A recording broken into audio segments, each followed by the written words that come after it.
മാതാവേ, നീ എന്നെ എന്നും യേശുവോടു ചേർത്തു നിർത്താമോ?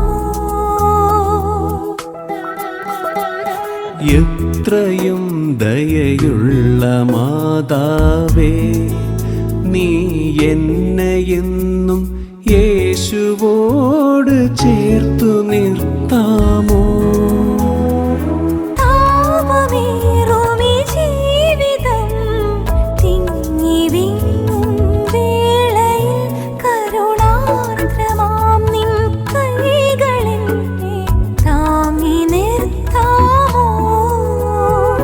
പാപവഴികൾ കഴുകനെ പോ നോക്കി നിൽക്കും വേളയിൽ നിൻ